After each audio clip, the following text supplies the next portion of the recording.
can you revive your life and revive your perspective and start to breathe life back into and embrace the transitions that are always coming?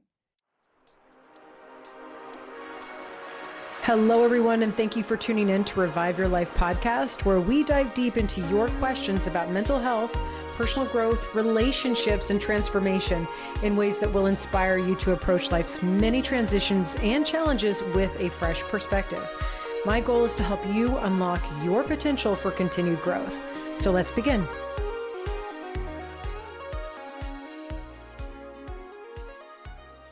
Hello, everyone. Welcome back after a small hiatus.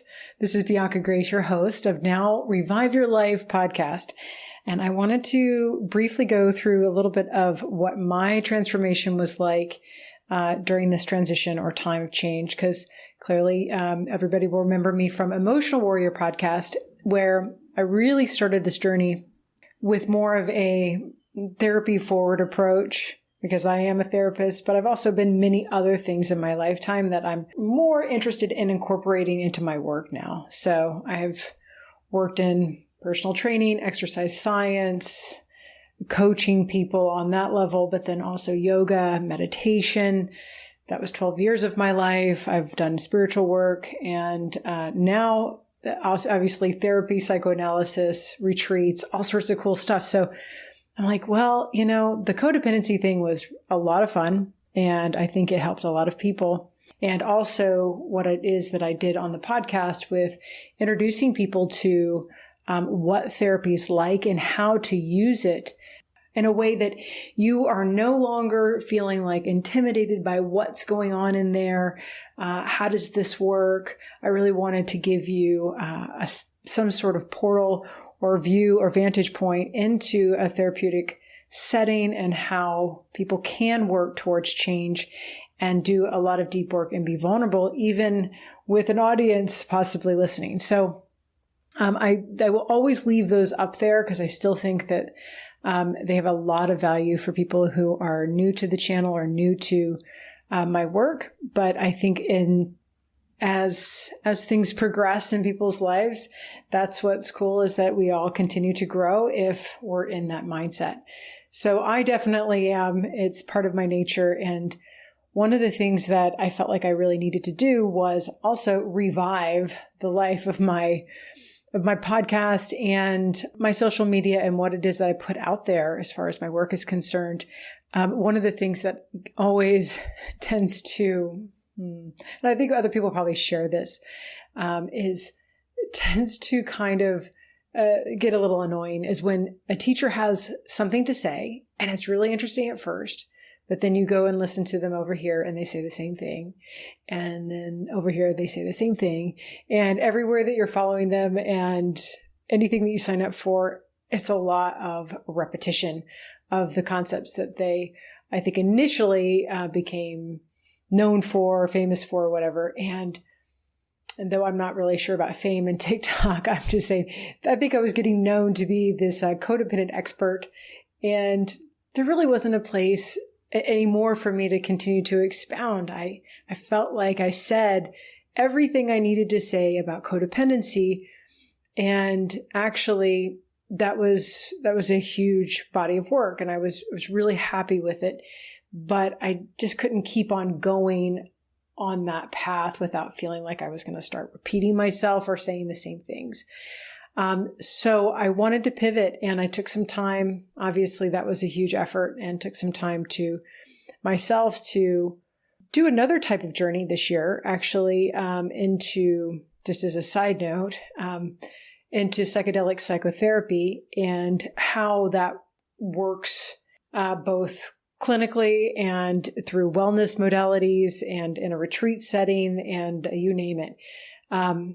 And I was doing a lot of work on that this last year. So I think that actually helped me to recognize all of my work in the psychedelic psychotherapy aspect. Was like, wow, if we can bring this into therapy, what else can we bring into therapy? Kind of meaning this context of deep inner psychological and emotional knowing. What else can come in this space with us?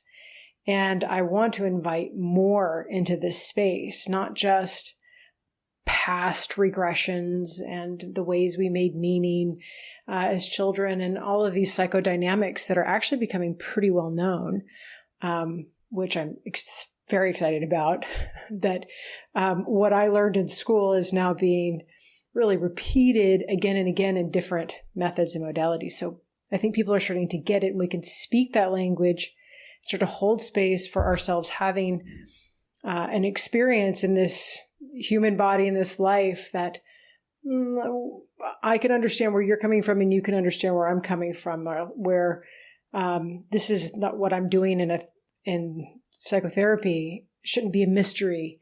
It really doesn't need to be behind closed doors. And all of the things that I believe in, it's something, the human experience is something we all share.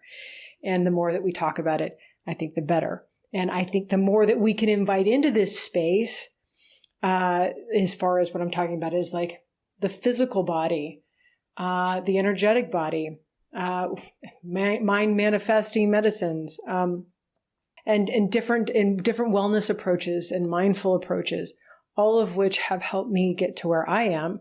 So I can't really exclude them from what I want to deliver as far as value and knowledge to people that are interested in listening and learning more about themselves through my work and through my journey.